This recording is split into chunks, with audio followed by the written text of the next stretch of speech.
ராஜாக்களே பேசுங்கள், இடை மாலை தரித்த துறையே பேசுங்கள் என்று நான் கதறபடியான வேலையிலே அந்த மெய் கட்ட வேந்தார் முன்னே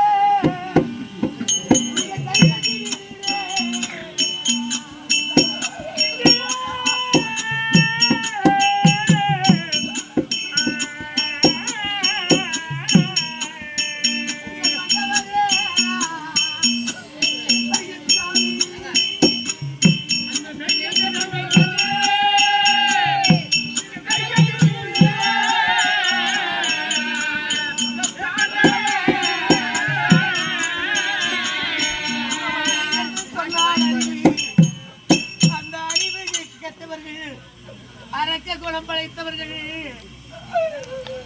வெங்கல தொப்பி வீரர்கள், இரும்பு தொப்பி சிப்பாய்கள், காளான் படை, குதிரை படை, தண்ட தலைவர், சேனை தலைவர்கள், குருப்பீடங்கள் 8 பேர் இருக்கும். அந்த சபையிலே காப்பாற்றுகள் நாளான கண்ணக்கூடிய நேரத்தில் கை கட்டி நின்ற மௌனத்தை சாதித்தீரே என் மன்னவா.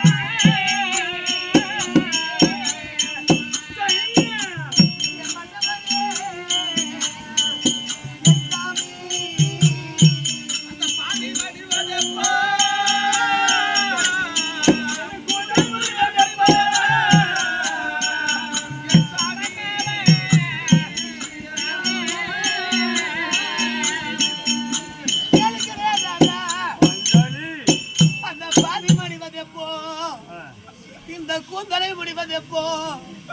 13 வருடமாக நான் பட்ட கஷ்டம் போனதா? நான் வாரி குழல் முடிய இந்த கூந்தலை இந்த மண்ணில் பிறலாதாச்சு சாமி.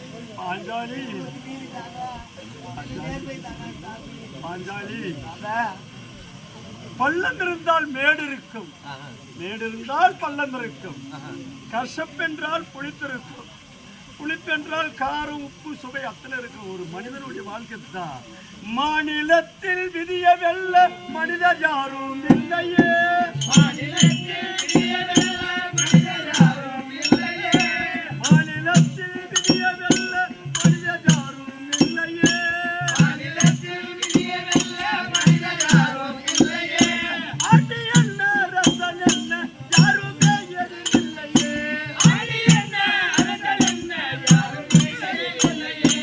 கையில் வாழும் பரமன் கூட ஓடெடுத்தது விதியினாலே, கையில் வாழும் பரமன் கூட ஓடெடுத்தது விதியினாலே.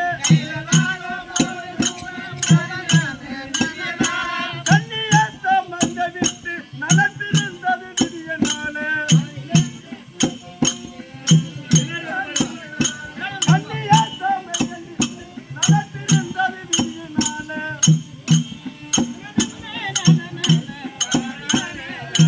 ஏழு கண்ணே பாஞ்சாலி, இந்த உலகத்தில் இப்போ இந்த கண்ணி தம்மேந்துன்னு சொன்னோம் பாரு, அப்பேற்பட்ட நலனை பிரிந்ததுமே விதியினால. சீதையோ ஸ்ரீராமரும் வனவாசம் போனது விதியினாலே, சீதையோ ஸ்ரீராமரும் வனவாசம் போனது விதியினாலே. சந்திரமதியார சிலந்து தாதியானது விதியினாலே,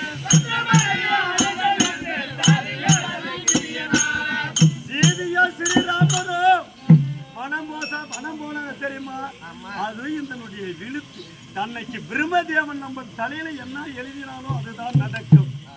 ஏடுசா, மனுஷனுடைய வாழ்க்கை எப்படி தெரியுமா?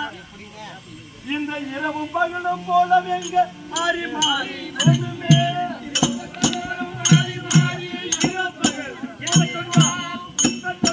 மாறி மாறி